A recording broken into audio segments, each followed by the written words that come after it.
I am now happy to announce that there will be no income tax payable up to income of 12 lakh rupees. देश में budget पेश किया गया। इस budget में हर वर्ग के लोगों के बारे में सोचा गया। देश का बजट कई मायनों में खास रहा। केंद्रीय मंत्री निर्मला सीतारमण ने लोकसभा में मोदी सरकार के 3.0 का पहला पूर्णकालिक बजट पेश किया। वहीं वित्त मंत्री निर्मला सीतारमण अपना 8वां बजट पेश करके एक नया रिकॉर्ड बना दिया। वित्त मंत्री ने कैबिनेट से मंजूरी मिलने के बाद बजट को लोकसभा में पेश किया। इससे पहले वित्त मंत्री निर्मला सीतारमण 6 पूर्णकालिक और 2 अंतरिम बजट पेश कर चुकी हैं। इस बजट से मिडिल क्लास को काफी उम्मीदें थीं, जिस उम्मीद पर मोदी सरकार बखूबी खड़ी नजर आई। चलिए इस वीडियो में जानते हैं कि ये बजट मिडिल क्लास के लिए क्यों खास है। आखिर इस बजट के आने के बाद मिडिल क्लास के लोग इतने उत्साहित क्यों हो गए। चलिए इस वीडियो में समझने की कोशिश करते हैं। दरअसल देश की वित्त मंत्री निर्मला सीतारमण ने मोदी सरकार के 3.0 पूर्णकालिक आम बजट पेश किया।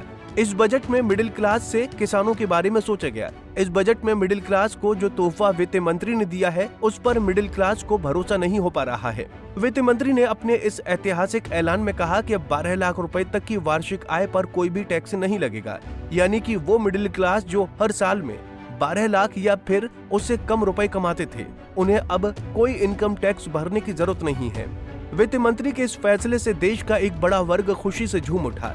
हमारे देश में अधिकतर जनसंख्या ऐसी ही मिडिल क्लास की है, जिसमें लोगों की वार्षिक आय 12 लाख रुपए से भी कम है।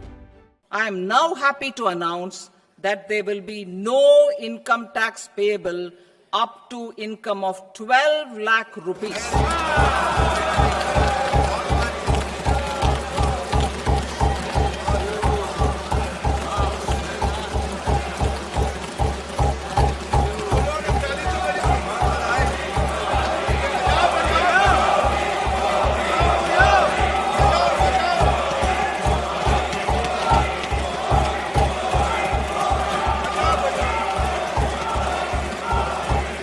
इस बजट में वित्त मंत्री निर्मला सीतारमण ने कहा कि 36 जीवन रक्षक दवाओं पर पूरी तरह से ड्यूटी टैक्स खत्म कर दिया जाएगा। सभी सरकारी अस्पतालों में कैंसर डे केयर सेंटर बनाए जाएंगे। कैंसर के इलाज की दवाएं सस्ती होंगी। 6 जीवन रक्षक दवाओं पर कस्टम ड्यूटी 5% कर दी जाएगी। ऐसे में अब इन दवाओं के दाम कम हो जाएंगे। बजट में सरकार ने ऐलान किया कि अगले फाइनेंशियल ईयर 2025 और 26 में 200 कैंसर सेंटर की स्थापना की जाएगी। पिछले कुछ सालों में कैंसर के मामले में तेजी के साथ इजाफा हुआ है, जिसको देखते हुए सरकार ने अब ये फैसला लिया है। सरकार की तरफ से अगले वित्तीय वर्ष में 200 कैंसर सेंटर बनाए जाएंगे। इसके अलावा बजट में वित्त मंत्री ने कहा कि सरकार अगले 3 सालों में सभी जिला अस्पतालों में डे केयर कैंसर केंद्रों की स्थापना की सुविधा मुहैया कराएगी। इसके अलावा वित्त मंत्री निर्मला सीतारमण ने शनिवार को प्रधानमंत्री धन धान्य कृषि योजना की घोषणा की। इस योजना के तहत सरकार किसानों और ग्रामीण क्षेत्रों में रहने वाले लोगों को सशक्त बनाएगी। ये योजना किसानों की आय को बढ़ाने, कृषि उत्पादों की गुणवत्ता में सुधार करने और कृषि को लाभकारी बनाने पर केंद्रित है।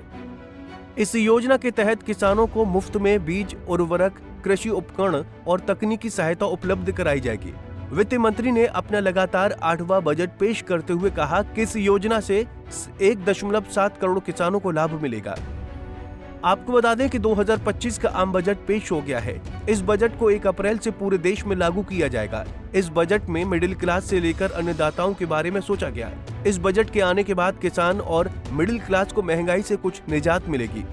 इस बजट में आम आदमी के लिए कई छूट हैं, तो वहीं देश में इलेक्ट्रिक कारों को बढ़ावा देने के लिए भी जोर दिया गया है। अब ये आने वाला वक्त ही बताएगा कि इस बजट से किसान और आम आदमी कितना खुश हैं। Bureau report, Punjab Kesari TV. हमसे जुड़े रहने के लिए हमारे YouTube चैनल को सब्सक्राइब करें और नई वीडियो की नोटिफिकेशन के लिए बेल आइकॉन को दबाएं।